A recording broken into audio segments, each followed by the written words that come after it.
Let's start recording. Dun, dun, dun. Looks like we're I do recording. want to. Oh, Chris, one other thing. Sorry. Yeah. Do you want me to be looking at the camera? Do you want me to be looking at you when I respond? Whatever's most comfortable to you. Okay. Yeah. I mean, most people are looking at the image on their computer, Of and you. so Okay. your eyes are a little, but it doesn't matter. And Okay. also, the podcast is audio, but sometimes I post the video like as a Great. bonus thing. Is that cool with you? Absolutely. Yeah, it And looks just, your shirt is I, ironed. my shirt is ironed. Yeah. You No, look I like hope that I hope that you feel good about this, that you'll want to publish it. Yeah, well, I mean, like I said, unless you ask me not to, We'll I don't see any reason yeah. I wouldn't. So, all right, so let's get started. I'm here with Marc Elliot. Where are you? You're in New York somewhere? I happen to be, yeah, I'm in New York for a little bit right now. Cool. All I've been right. all over the place. This past year I was actually in Tucson, Arizona. I was visiting, actually. I was one of the visitors of seeing Keith Raniere in the maximum security prison out there. Uh, And then unfortunately I was banned along with other friends, so I'm a little bit back to being more transient at the moment. you were banned from visiting him? Yeah, the obviously we'll get into this more, but due to the filing about the FBI tampering in his case, there's been a bunch of retaliation against Keith in the prison, Oh, which has been a very unfortunate situation. And so they've actually banned all of his visitors. So his close contacts, his friends, a partner, um, Nikki Klein, his power of attorney, Sunil Chakravorty. It's been a very unfortunate situation, and even recently, he's actually now been in the SHU for over 170 days now. what's the shoe? The SHU is the segregated housing unit. So about 170 days ago, Keith was attacked in the prison. Somebody punched him, sort of blindsided him. And it's standard protocol that when two people are in a fight in a prison, they're sent to the SHU, Oh, for them to do an investigation. But, very quickly, the investigation showed that, Keith was not the uh, aggressor in the situation, was attacked. right, But despite being, found innocent of any wrongdoing in the situation, they have continued to keep him in the SHU. right, right. Um, So, well, and it's interesting. I made a point in I forget which book it was, but one of the books I wrote where it occurred to me that the worst punishment that we have short of execution is solitary confinement. And it's a strange thing because for those of us who haven't spent significant time in a maximum security prison, you would think like alone would be where I'd want to be, keep me away from all those murderers. And, but in fact, being alone is so painful for us as a highly social species, that people would rather be in there with the murderers and the guys who are possibly going to beat you up. That's better than being solitary confinement. It's a strange commentary on our species. I Listen. should note. Yeah, go Oh, ahead. sorry. Go ahead. I just want to make one note. It's in this particular prison, he's actually with a roommate. So you're in a room the size of a bathroom for Oh, 23 hours a day. oh, Jesus. But it's still a very, very difficult situation. And Yeah. Well, that's yeah, that's even worse. no, no, no. It's not a good situation at all. And as you said, I mean, no, even I'm of the belief now, no matter what you've done, I mean, maybe there's some extenuating circumstances, but the way that we treat people is we treat animals better than the way that we treat humans in some of these prisons. Yeah, no doubt. Um, as a bit of background, it's interesting. You contacted me, and before we started recording, we were talking about the circumstances of that, and you were just Googling podcasts, and my name came up, and but I had just happened to watch the episode of The Vow that features you. I think it's season 2, episode 4, And like literally within like 48 hours before I got an email from you. It was so crazy to be just sitting here watching this documentary, and then out of the blue I get an email. Wait a minute, that's the guy I just watched last night. That's crazy. And I found that episode totally, we'll talk about Keith and NXIVM and all that, but I found that your story to be really compelling. Yeah, I imagine you've read Oliver Sacks, and The Man Who Mistook His Wife for a Hat and all that. I haven't read it, but I have heard of, Oh, I have heard of it. Yes. well, you should check him out. He's one of my favorite writers. He was a neurologist, neuroscientist, and he was very interested in Tourette syndrome, among other neurological disorders or diseases. And he wrote quite a bit about Tourette's, and he's a very sympathetic expert. He doesn't write about people from a distance. He's very close to them and sort of interested in what they're going through in a non-judgmental sort of way. And one of the things I remember in his discussions of Tourette's is that he found people with Tourette's to be extremely intelligent and very funny. And you came across that way, your intelligence and your wit and your quickness. And so I'm not surprised that your life, has gone in some of the directions it's gone, where you've gone from, obviously suffering from Tourette's to recovering to becoming a public speaker and being very successful, hyper articulate, very quick on your feet and all that. It just reminded me of reading Sacks years ago, and how he said, and also I was married to a psychiatrist for a long time. And one of the things she said was and she was talking about schizophrenics, but she's like, they know they're funny. They know this situation is ridiculous. And because we would walk up to people, in New York, who are screaming at demons, and she would just walk up to them and be like, you're ridiculous. Stop doing that. And they'd laugh. And it was like, Jesus, I would never talk to somebody that way. But she was like, no, get in there with them. You know what I mean? Don't stand out here saying, oh, you're different from me. Anyway, that has nothing to do with anything really, other than the fact that I found your story to be very sympathetic, even in a documentary that was very much about demonizing everybody who had any connection whatsoever with NXIVM and Keith Reniere. Yeah, so congratulations on that. Again, a funny coincidence, I guess, of the timing of all that.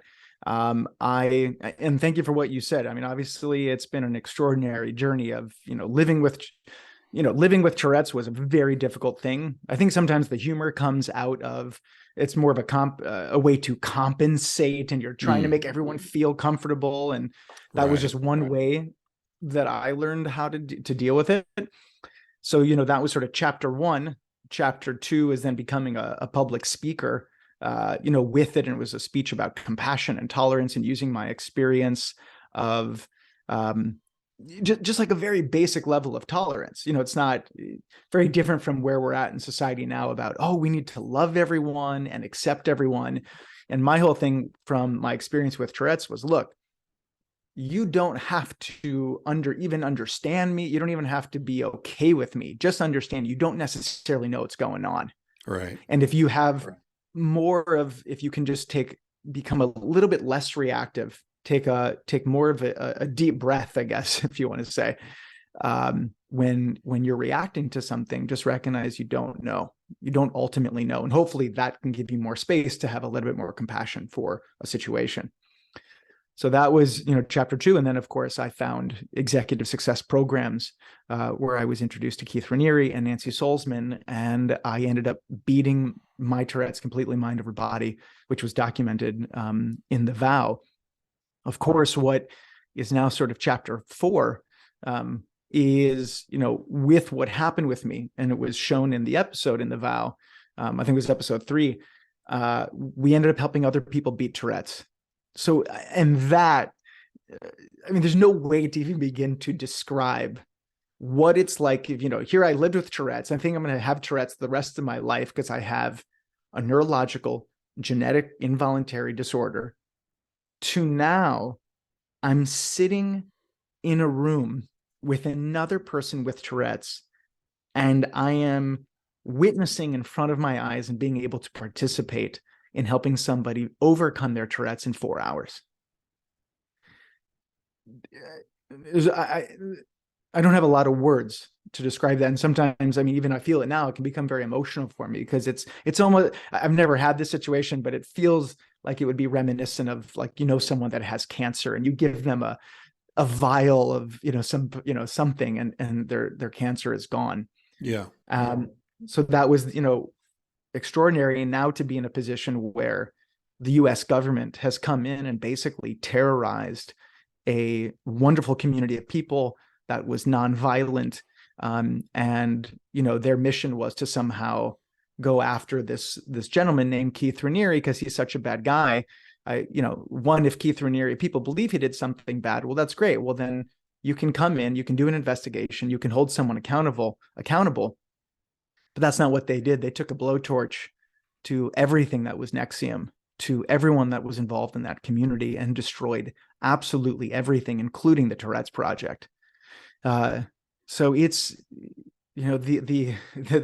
a journey that I never thought I would be on. But it's, this is a very difficult time right now. One, obviously, because, my friends have been wrongfully convicted. We're trying to expose that. And, it's part of the reason I reached out to you, because we now have the evidence that shows that the FBI participated in tampering with the child pornography charges in the case. And just related to the Tourette's, particularly after the episode came out, I'm receiving many emails from people begging for my help. They see this. I was on a phone call a month ago. A mom called me, or she had emailed me, and lots of times I don't even respond. I don't even know what to say to them right now. Yeah. And she calls me saying, please, she was saying that my son, his tics are so bad, he's lost his front teeth. Oh, man. So, I don't think that the documentary in any way captures any of that. It's clear that they were on a mission to promote a very specific narrative of who Keith Rinne is, and how somehow NXIVM is a criminal organization, and this, horrible thing that somehow really somehow has the ability to excavate. This is the words of someone who has a gentleman named Marc Vicente, who you saw in the Vow. In one of his podcasts, he says, ESP and NXIVM, they really they know how to excavate your soul. And you're like, what is that even? It's like, it's just so crazy to think that some people sitting in a room having a conversation can excavate somebody's soul. Like, what? So it's, I know that was a lot, but it's been very difficult. And obviously it's been a very rewarding journey, but this is a very difficult time. Yeah. What is, like, let's just stick with Tourette's for a few minutes here. What do you think is going on? I mean, I know obviously there's a spectrum of people with severity, ranging from barely perceptible to can't communicate at all. This kid you're talking about losing his teeth. I mean, obviously that's a very severe case. I know you were born with what's it called? Hirschsprung's disease. So you had some medical issues as a child, and clearly Definitely. anyone would have been traumatized by all that. Do you think that the Tourette's was in any way a reaction to the sort of medical history you had as a kid? My understanding of Tourette's has so drastically changed, particularly going through the courses, and I think it's important for people to know, the classes had nothing to do with Tourette's. It has nothing to do with medical conditions. These are courses where people, it's really philosophical inquiry into yourself about your emotions, about fears, about societal concepts, all these sorts of things. It's literally sitting in a class, having a conversation. I mean, just like how you and I are having a conversation, but it's, very specific questions to help you ultimately build self-awareness around certain things. Right. So when I was, before the moment I took the class, as I said before, here I have this neurological genetic disorder that's involuntary, has no cure. How many times I said that in my life? I would, if I had a nickel every time I said that before, I'd be a rich man. There's that was a static belief that I had. And also, and I think you would understand this with the type of research that you've done, it wasn't even a belief. It's not even like that was like, oh, that's just a thing that I think. It was like the law of gravity. Right. It's not even something that's questionable. And like I said, you must, with the things that you've looked at, it's just so in your indoctrination. It's not, I think you get my point. So now, after going through the courses and having more of these realizations on my own, I came to realize, for me, and this is for me, this is not a blanket statement for everyone with Tourette's. We've never have said that we had a cure. The only people that have said that supposedly we have a cure are people who don't like us. But if you look at any of the marketing, any of the things with the Tourette's movie, anything, we've never said this was a cure. This was a set of tools to help certain individuals overcome their Tourette's if they so wanted to do so. And we thought that they were a good fit for it. And what I came to understand is that my Tourette's was way more emotional and psychological than it was physiological.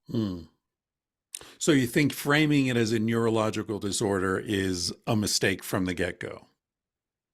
Yeah, I think it's a mistake is, is it a mistake? I guess it depends on how you would define mistake. But what I would say is this, I would say it is a mistake to say that to a child. It's a mistake in the sense of, with the nature of how we develop as a child through our understanding of the world, our understanding of how things work, of beliefs, all that, as you know, is cemented when you're a child. So if you are a child and then you're told, hey, you have this neurological disorder that's involuntary, why then would you grow up believing anything different? Right. How would you even begin to have a self-awareness to be able to even think that you could even question that? Particularly if you have a whole world of doctors and scientists who are codifying that whole thing. Right. So I guess you could say, is a mistake in that way, but it's not just about Tourette's. It's about, a label can be good because it's an easy way to talk about something. The question is, do you believe that you are the label and that your identity is shaped from that label? And that's where I was. I had Tourette's. I'm this neurological disorder. I am my physiology. I am stuck. I am a victim. But it's not that I was saying all these things. Sure. So I really have just changed a lot of, it's like I've had a whole fundamental sort of perceptual shift of how I view it and how I think about it now. Yeah. Yeah, it reminds me of the differing views of addiction, right? Like addiction is a disease. You are an alcoholic. You can never touch alcohol again because you're incapable of, as opposed to you've got an unhealthy relationship with a substance that's an expression of something that's going on inside you. So let's get at that. It's not about the booze or the gambling or exactly whatever. Yeah. Exactly. Yeah. It's just, most of us don't want to look. And again, I was not like this before I went, to these classes per se, but, most of us don't want to turn inward. Most of us don't want to look at ourselves, and I'm not just talking about addiction. I mean, again, I know that you've done so much research about sexuality and sex. Those are things that most people don't want to talk about. It's super uncomfortable. It brings up all sorts of shit for people. And, it's way easier in life and again, this relates very much to the whole NXIVM case or whatever it is, just to say, you know what, that thing is the problem. That thing makes me uncomfortable. I don't want to look at why am I uncomfortable about this? Right. Yeah. And Yeah. It's so, fascinating. I mean, the whole, as you say, this is a window into a much larger discussion about inhibition. Um, even Tourette's. Like I had a woman on the podcast years ago now. She's a psychologist at Stanford, I think Lerman, I think her name is. And she wrote about how people all over the world hear voices, right? Everybody hears voices in their heads, right? But for some people, that manifests as schizophrenia or psychosis. But even among people who consider themselves to be psychotic, and one of the symptoms of psychosis is hearing these auditory hallucinations. It's really interesting because in some cultures, she looked at India and somewhere in West Africa and the United States. So typically the voices of the United States are horrible. You're ugly, you're horrible, you're going to die, you need to kill yourself. And there are these really nasty, ugly messages. Whereas in West Africa, the messages might be, today's a good day to clean the house, or you should help your cousin, and the same thing in India. There's still voices, but the voices are kind of friendly and supportive.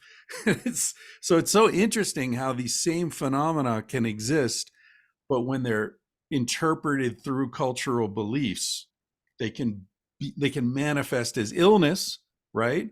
Or exactly. something innocuous and not a problem at all.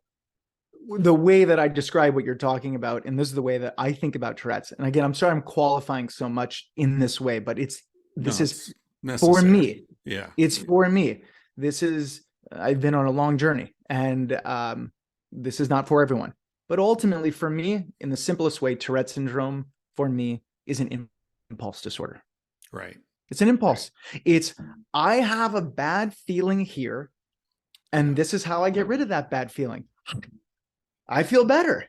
Yeah. Now, the thing is, what makes that different from, that you could call a neurological disorder, but if I feel uncomfortable and now I go to the refrigerator, well, that's just you getting a snack. Right.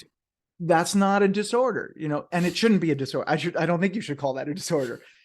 We don't want to look at as we as human beings are very, very impulsive. It's inherent from when we were a cave person. And we are still very, run by these very primitive and animalistic feelings that we have. And that doesn't make us bad. It's just very human. And so the question is, okay, do I want to evolve that, to change that? That's something, again, before I went and I took these courses, that wasn't even in it wasn't even in another universe of thought. I mean, it's like how I wouldn't even be thinking about anything like that. Right. Thank God.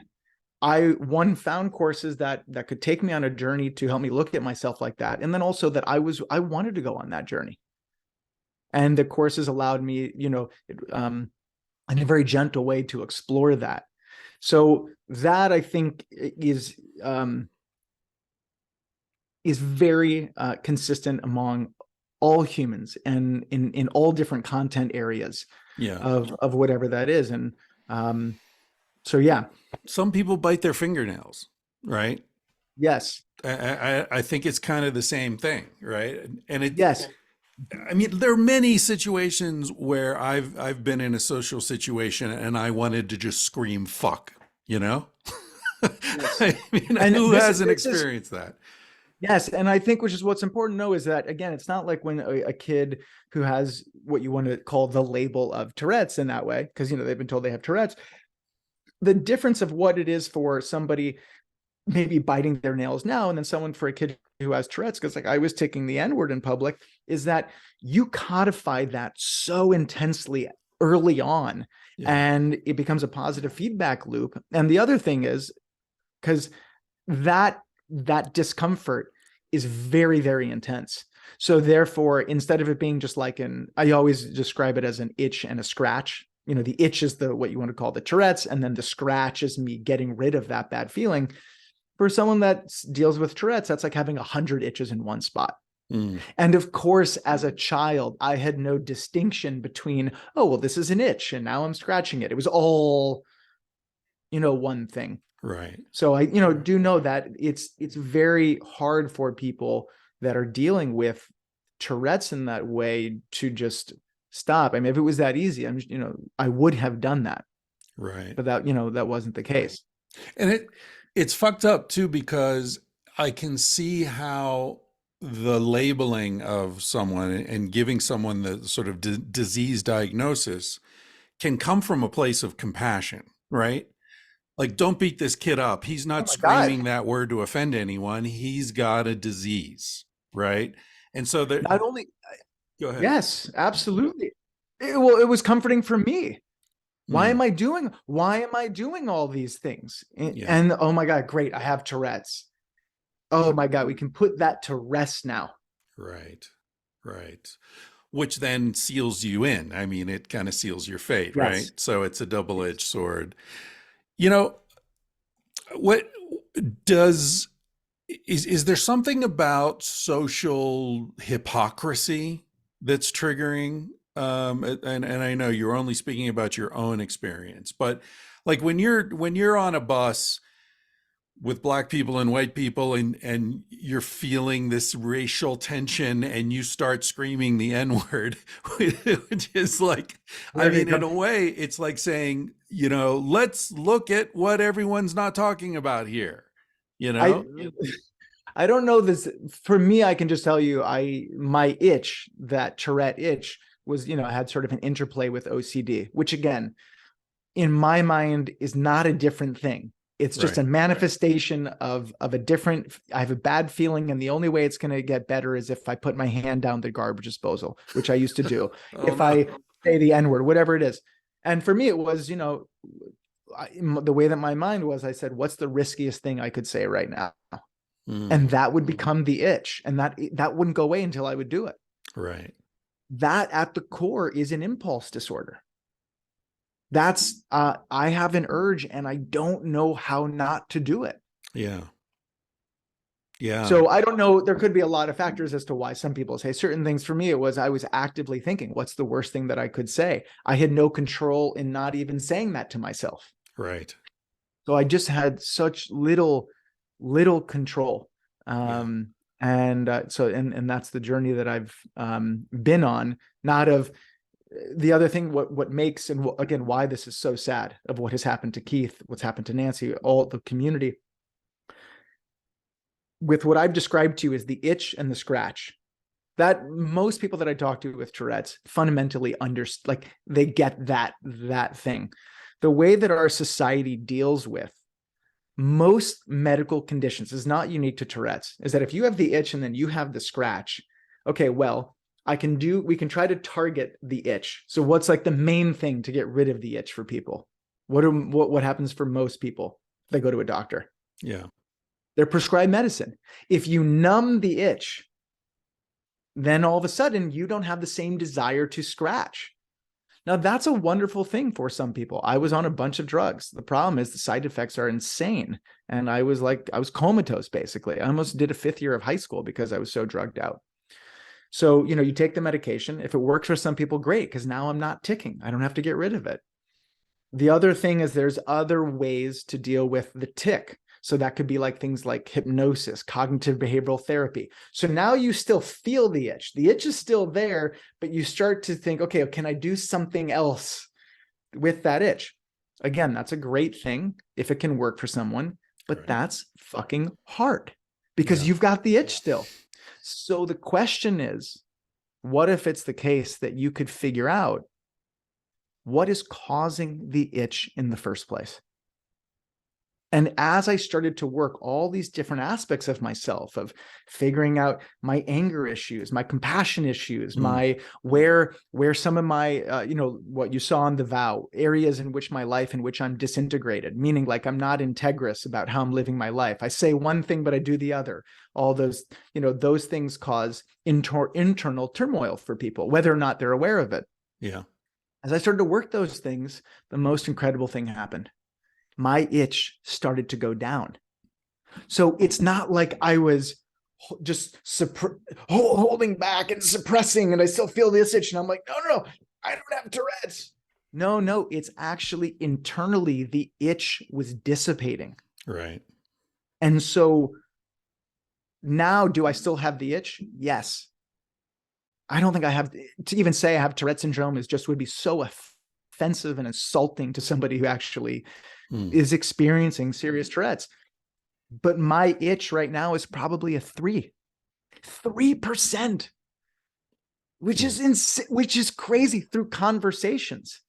And this is, I don't know if you saw the movie, but here with what Keith created is that it took me about a year and a half to get down 90%. Now, I was not going through any particular Tourette's project. I was taking these courses organically on my own. I was paying for them. And obviously, I kept trying to do as much as I could. But with speaking and all that, so I did a main 16-day course the first summer, and then the following summer, I went back for more courses. And in that year and a half, I got down 90%.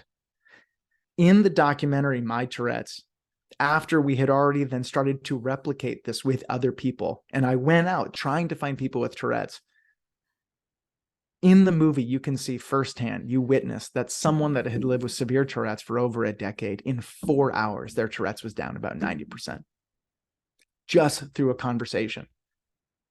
The reason that this is so horrific is here you have a man who has been sentenced to 120 years in prison with not a single charge of violence, weapons, drugs, or even having sex with somebody. And that is the same person who supposedly created an organization that destroys people's lives and hurts people. And yet here you have a documentary out there in the world showing that this organization was profoundly helping people, and nobody knows about it. Well, you said he wasn't even charged with sex crimes, but wasn't he convicted of having sex with a 15-year-old girl? I'm glad you're asking, so I can be very, very clear about this, because this, I think, really shows the power of media, and when you have people who are very vested about propagating a very specific narrative out there. NXIVM, which is supposedly now known around the world as a sex cult, right? If like someone knows, like they don't know about the Tourette's, right? They know, oh, the sex cult and the brand, something like that, right? Keith Rinne was charged with sex trafficking and forced labor. So the sex trafficking charge this was someone that he was in a relationship with. It's one woman received oral sex from another woman and no money was exchanged. Right. But it increased her status within the organization, so they considered that sex trafficking. That was nonsense. Yeah, I just saw that this morning. That's how they concocted it. Right.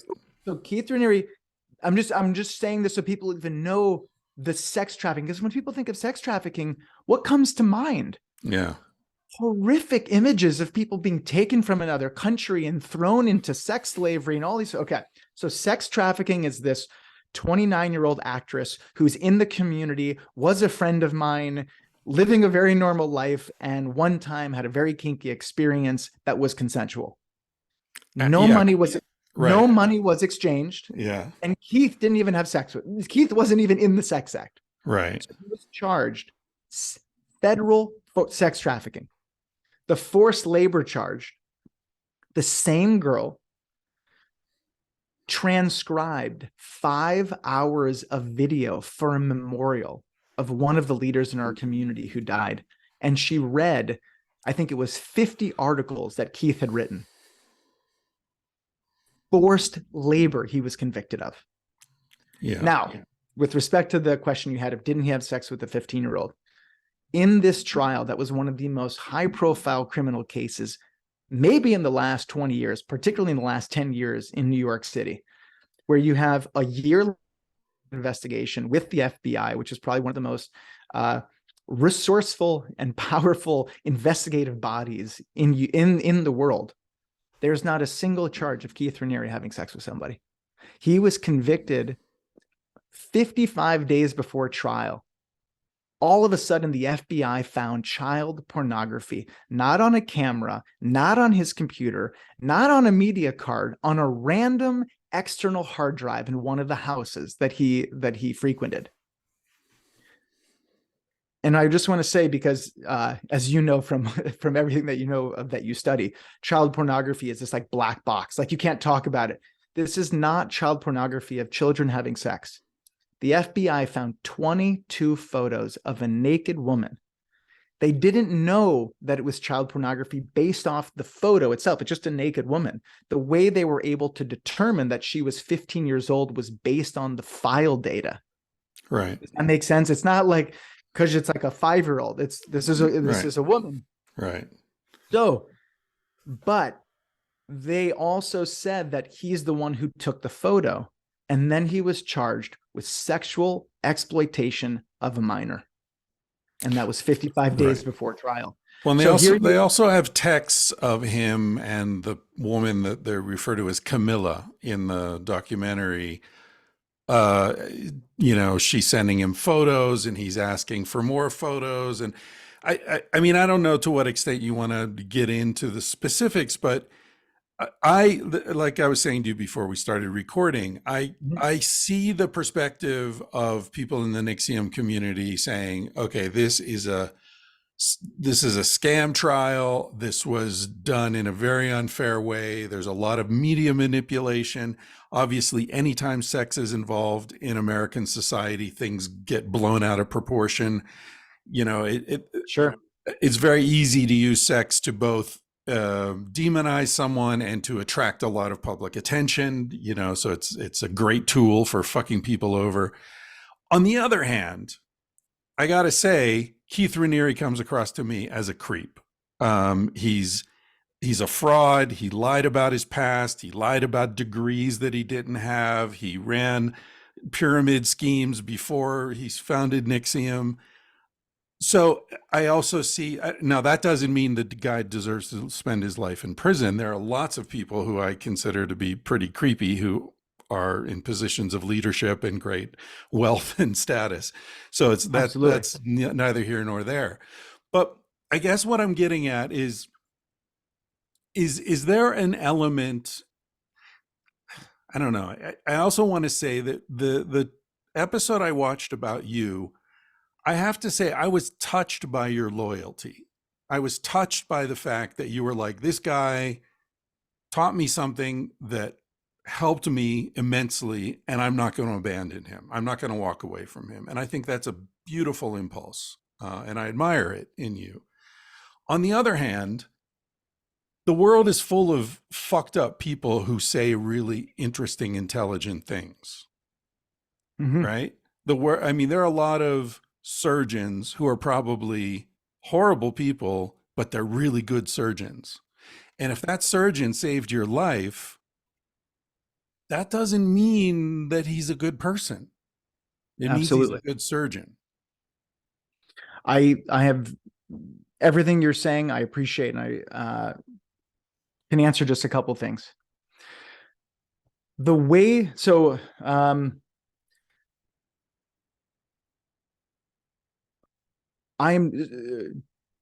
yeah, because there were so many different things. The first thing I just want to say, I'm not, I told you before the podcast, I'm not, my intent is not to come on here to defend every sort of content point about Keith's life that he didn't like. This is what they said, but this isn't true. It's just impossible for me. I could talk to you about some specific things that, to help, sort of educate about some of the ridiculousness of what is out there. What I have been fighting for the last 4 years is for Keith Reniere's due process and exposing crimes that the government has committed to convict a man. The way that The Vow edited and used our interviews was highly unethical in my experience.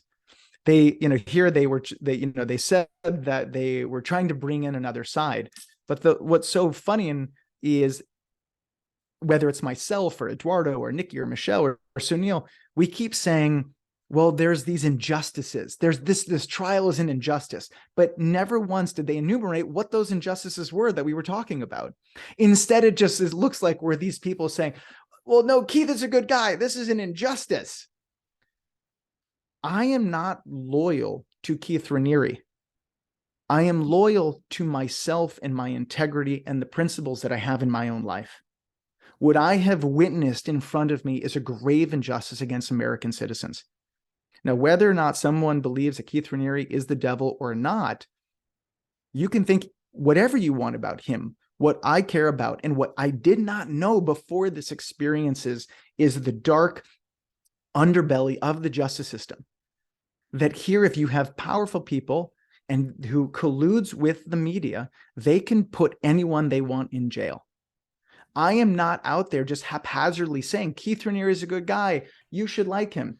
What we have brought forth is scientific evidence that the FBI tampered with the child pornography while it was in their possession. The media card that came from that camera was altered. This is in the trial under the FBI, under the prosecution's own witness. They testified to this, that it was modified while in their possession. It is so messed up to think that you could have a high-profile criminal case that's broadcasted to the world, and these FBI agents were brazen enough to know, and the prosecutors could allow it, that they could do this and no one would give a fuck. But isn't there 3 years? But I mean, but I just want to make clear Mark, that that's what I am. Yeah. But that's what I'm fighting for when it's not that I, and it's funny too that you say about the surgeon, because you mentioned, it's a funny example or a metaphor, because a surgeon actually saved my life because of the intestinal things. I should not be here. I should be dead.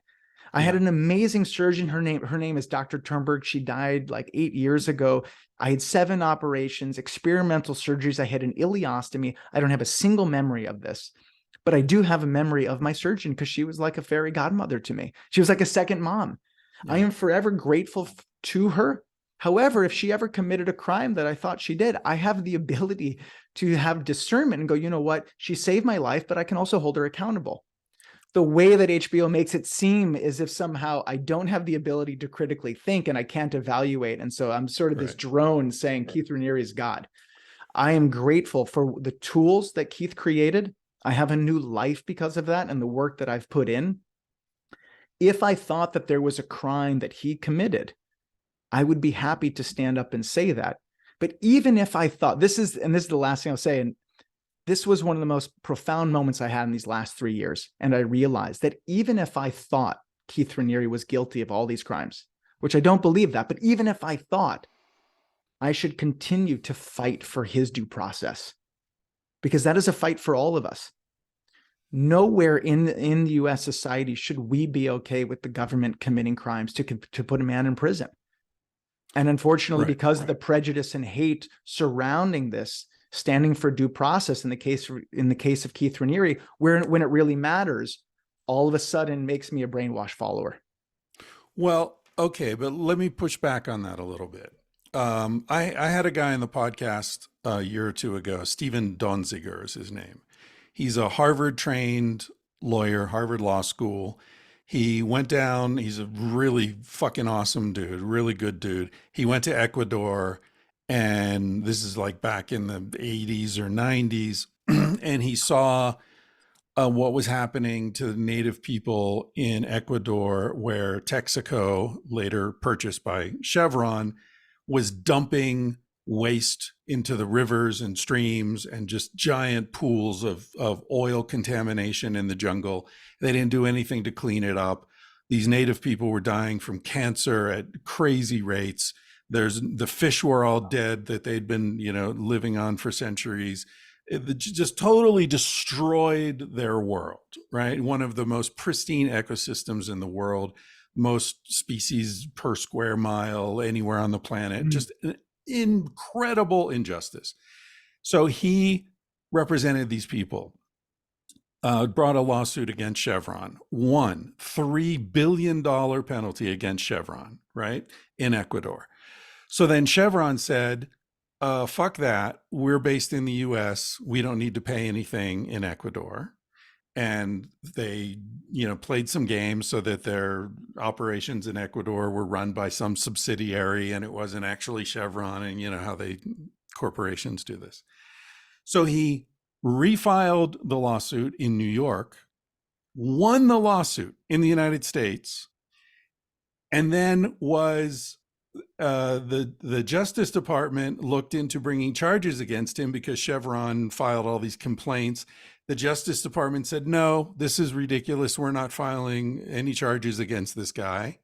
So Chevron went out and hired a law firm, and the law firm brought charges against him, not even the government. And I didn't even know this was possible.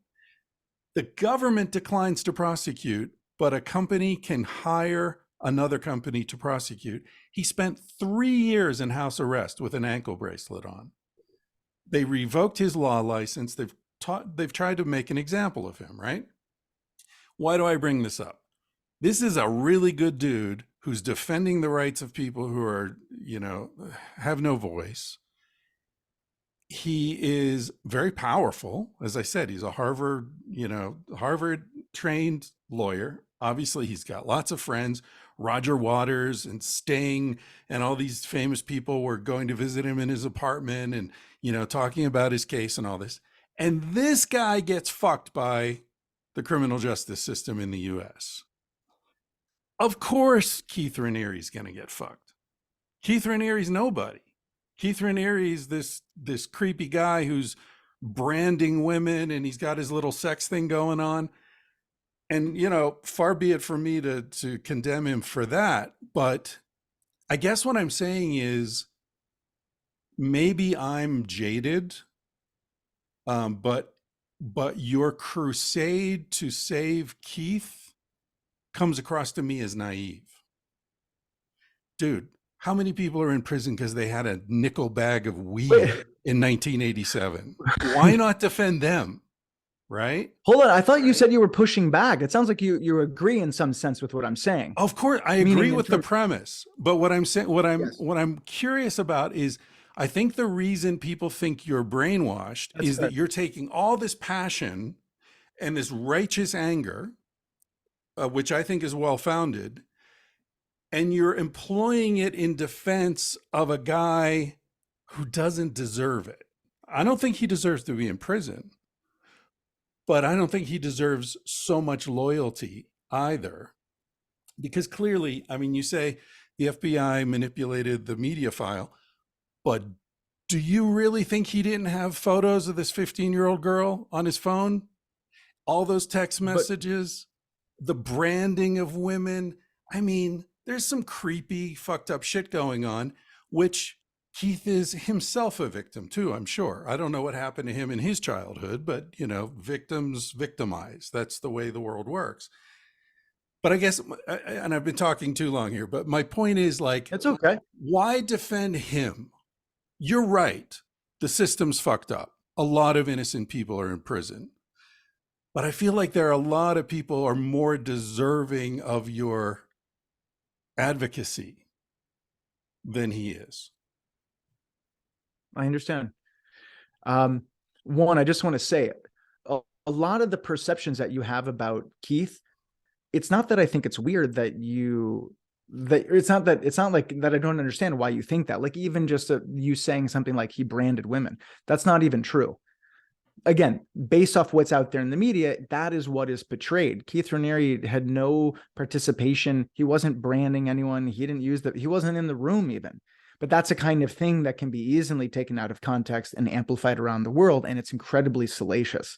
So just know that most of the facts about this case are like that. Women were not branded against their will. This was a secret society in which women were proactively told that if you want to join, you're going to get a brand, and they did it. The reason this became an issue is because this is women, and the reality is there's men organizations, secret societies, there's NFL players that have brands. Nobody gives a fuck because they're guys. So just note, this is not about the due process thing, but it's important to note, and I think this makes sense to you a lot with a lot of the research you've done in your life, is that this case brings up so much stuff because there's so much about men and women issues. Yeah. In my personal opinion, this is a case that's actually anti-feminism. It's actually saying we cannot allow women to make their own decisions in their life. You are children, you are babies, you are toddlers, you're an infant. Yeah. And that's ultimately why this case exposes so much shit for people. The reality is these women wanted to do something on their own, and it was secret. Nobody knew. And particularly because of I saw your TED talk. Ultimately, and again, this is not about the due process thing. This is just a general thing about the case. Keith Raniere was not a playboy. Keith Raniere was not out there talking about all of his partners. This is just embarrassing for me. I approached. So people could think whatever rumors they want or they thought about his life. He lived a private life in that way. It was completely separate. It was, I approached like 4 or 5 of the people that he's partners with to date because I had no idea. I found this out after. It's like, how embarrassing. Of course they said no to me because Keith was their partner. The reality is that Keith lived a very different type of life. It was unconventional. It wasn't even polyamorous. He had multiple deep relationships. Some of them were 40, 30, 20, 15 years long. And we as a society are just so messed up about sex. We're so messed up about the dynamic between men and women. And I say this all the time to people. Here you have Keith Raniere that could have 20 long-term partners, deep relationships that are not about sex. He's in relationships with people, deeply committed relationships, 20 of them. That's a problem. But Marc Elliot, I can go in 20 different nights. I can have sex with 20 different women, be an asshole, screw them over, and that's fine. Yeah.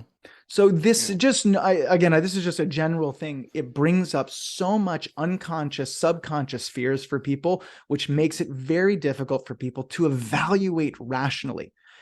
So you have all that on top of the government colluding with the media and people going on a national campaign that they're victims in an organization that they were promoting for 10 years and made millions of dollars in love. And yet somehow they're a victim. Yeah. And just one last thing I'll say, Sarah Edmondson, who's all over The Vow. One of the things that kicked this off is she was on the front page of the New York Times showing her brand, saying in an article that somehow she was told she was going to get a tattoo, but then she got a brand. First off, if that was true, how fucked up would that be? That's assault and battery. Yeah. That's torture. Yeah. Can you imagine someone says, I'm going to give you a tattoo, and then they bring out a cauterizing pen? The reality is Sarah Edmondson, for reasons in her own life, which I understand, she had to use cognitive dissonance and then go on a campaign to make sure that she could never be wrong about the choices that she made. It's clearly shown, and it was in trial, Sarah Edmondson knew that she was going to get a brand. Sarah Edmondson lied, and she went on the front page of the New York Times and lied across the world. Yeah. This was at the height of the Me Too movement. And we're living in a time that, somehow, and this is, I'm even scared to say this, but the whole thing of you can, believe all women is crazy. Yeah. I don't believe all women. I don't believe all men. I believe in due process. Yeah. I believe in the scientific process. And if a woman says, I was raped, that doesn't mean we should discount it. And there's been a completely disproportionate throughout history of women not being heard. But that doesn't mean that because that we have made mistakes throughout history and treated people like shit, that we should now discount rational thought, discount due process, and discount rational dialogue. And so, again, I know that this is a lot, but this is what I'm also fighting for. This is what I have become more deeply connected to. And I completely disagree that this is not a good case to do it with. The reality is that Keith Raniere is a white, educated male, and this happened to him. Yes, I am fighting for him because, one, this happened in front of me. If my friends are getting beat up on the street, it is scary to intervene because you might get hurt. And it's a very vulnerable thing. And the reality is my friends had their lives destroyed in front of me and crimes were committed against them. Do I just walk away? And that's been a very difficult decision to make over and over again. Say, no, you know what I've seen here is not good. Do I believe that Keith Raniere is a good man? Yes. But what I've come to understand is that even if somebody doesn't think Keith Raniere is a good man, okay, that's fine. What I think we can agree upon is that government actors cannot, under any circumstance, commit a crime to convict a human being. And that is what I'm fighting for. And so just the last thing I'll say is here on this note, yes, to what you said of all the black men that are in jail because they've been completely fucked over. They have no voice. Nobody cares in general. Keith Raniere is in a position where it is has global attention. It has media, and it has documentaries and all these sorts of things. And so it's an opportunity and a platform. It doesn't mean Keith Raniere is special. It means he has an opportunity that all those black people, all those minorities do not have, because most people just don't care. Because for most people like me, we live a privileged life. Before any of this happened, I was afraid of getting a speeding ticket, because that's the life, I'm just completely shielded from the darkness of what happens in the justice system. So the reason that this is the perfect case is because it is so well known. And now we have 7 digital forensic experts, 4 former FBI, that are saying that the FBI tampered with digital evidence that participated in some of the most heinous charges that can get a man killed in prison. We can catch them. We have them by the toe. Whether it's a hated man or not, it doesn't matter to me. And the reality is when someone is the most hated, it is when it is most important for there to be due process. I tell people all the time, due process is like a nice bumper sticker. Try when the rubber meets the road is when it matters the most. And we have that here. So we have a hated man that people think is fucking horrible. Okay, fine. Do you believe that it's okay to circumvent the justice system, to circumvent due process, to put that man in jail? And what I have come to, and that's what I realized, that's what I'm loyal to. Does it appear that I'm just like loyal to Keith? Yes, I get that there's that appearance. But I realize that is at the very core, one reason why I'm doing this. And another reason is because I want to help people with Tourette's again. I want to bring back, and that's an important thing too. So I know that's a lot, but I hope that makes sense. And I hope that doesn't sound crazy what I'm saying when you just hear me say it in that way. No, it doesn't sound crazy at all. And I keep thinking when you're speaking, I keep thinking, I hope this guy takes this passion and broadens it out into larger campaigns for victims' rights, or for, the Innocence Project, or for something more general. Because I fear that what you're doing, and I know, I mean, dude, seriously, I don't know if you are, naive, or I am just an old grumpy fuck, or both. But I keep thinking, like, how are you surprised that the government fucks people? How is that surprising and shocking? They're fucking people day and night. Because I grew up very sheltered. Yeah. And this is no offense to Jewish people or being white or being privileged. I'm just saying I grew up privileged. Yeah. I did not know. Well, now you do. I had an amazing family. I had an amazing family. Yeah. I had an incredible support system. I did not know. Yeah. And I am, yes, maybe because, you're older and I'm younger and so forth, but you're also talking to someone that beat something that people did not believe was possible in the world. I believe it can only change if people believe it changes. And what most people think is that the way that the justice system is going to happen is if you pour more money into it and you make all these programs, which is crazy. The way that it can change drastically is if you hold people accountable. The justice system, Keith has a podcast and he says this. He goes, you could have a really bad justice system, like with really bad laws. But if you had good people, ethical people running that system, it would be a pretty good thing, even with bad laws, because they're ethical people running it. But if you have a system that has really good laws, and like in general, we have a pretty good justice system in terms of like the structure of it. But if you have unethical people that are running that system, it doesn't matter what you do. So here you have a situation where we have scientific evidence that shows that these FBI agents committed crimes ultimately. Or at least, no, I mean, that's all I'll say. I mean, that shows that beyond a reasonable, that not beyond a reasonable doubt, what I'm saying is well beyond probable cause that serious, most likely crimes took place here. Yeah. And this is how it changes. We have Yeah. an opportunity where imagine if the whole world is watching this case and it comes up and we're trying to get this in front of the judge. The judge has seemed to be complicit in not looking at this evidence yet.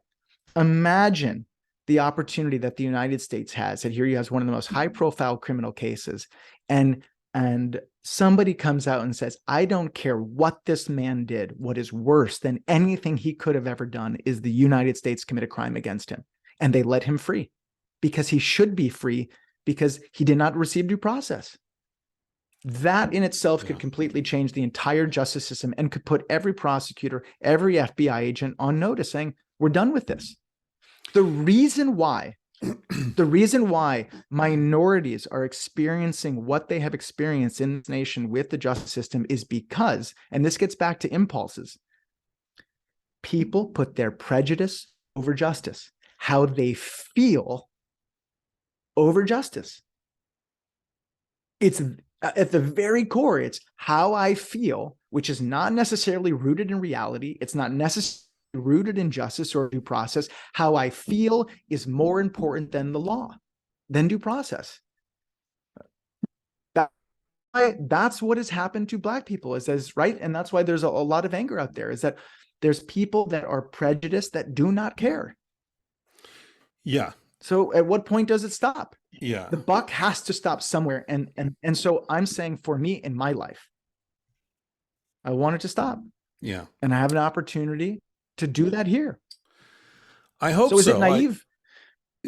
I guess you could say it's naive in some way. You know, Yeah. I get it. We're going up against a global superpower that has no desire to relinquish power, of the United States government, but it's the right thing to do.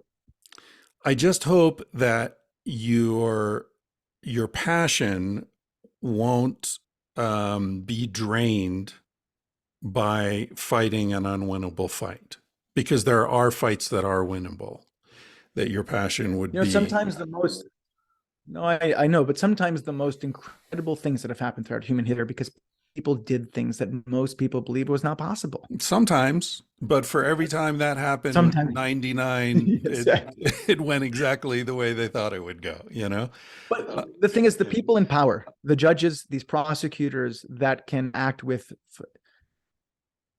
total immunity and can commit crimes and do things behind closed doors, the only reason they can continue to do it is because we as citizens allow it. Well, I disagree and with so it's you time there. that has to change. I think that's how power works, and I think it's how power has always worked. And it's the ACLU looks for cases to bring that are winnable and that really show, that frame perfectly the point that they're trying to make. And the problem is, yes, you didn't choose this case. This case chose you. And I mean, it's hard to have a conversation about this because of the Zoom delay, and I can't interrupt you, and there's all this. No, you can. I hope you could have always interrupted me. Well, no, I just want to say though. I can't, because by the time you hear me, you're already 5 seconds on. Oh, so yeah, technically, we can't have a back and forth. So I feel like we're making dueling speeches here, which is a technological issue. I wish we were in a room together. Anyway, listen, I've taken more than an hour of your time, and I don't want to take much more, but I mean, I really do feel like as I felt before I even started talking with you, I think you're a really good dude, and your passion is coming from a really good place. And, I feel, and maybe this is arrogant of me or whatever, but I feel kind of protective of you. Like, man, I wish you could be working with people with Tourette's. I wish you were, putting this energy into people who would really benefit from your passion. And I feel like it's all going to this one guy who, I don't know whether he's innocent or he's guilty. I don't believe in innocence. I think it's really interesting that the criminal justice system is not set up about innocent or guilty. It's guilty or not guilty, right? Nobody's innocent. But that's my point. I hope that, and this has nothing to do with the podcast, but I hope that if this doesn't work out the way you're hoping it will, that you won't be demoralized, and that you'll take your experience and your passion and your intelligence and you'll use it to help people with Tourette's, and just leave this behind you at some point. I obviously I appreciate the compliment and the things that you're saying, and I obviously I'll never know until you know. I don't think it will demoralize me. I've had a lot of, even though I've lived a privileged life, I've also had certain types of adversity that a lot of people haven't had, and it's never stopped me from wanting to fight and to try to do the things that I care about in my life. No, what makes it so hard is, because people have said to me the same thing that you say: just go start your own thing and just go do that and go help people with Tourette's. If it was that simple, I would do it, but it's not. I mean, the government has completely destroyed a whole community, a whole educational system, and named it as it's this negative, bad force.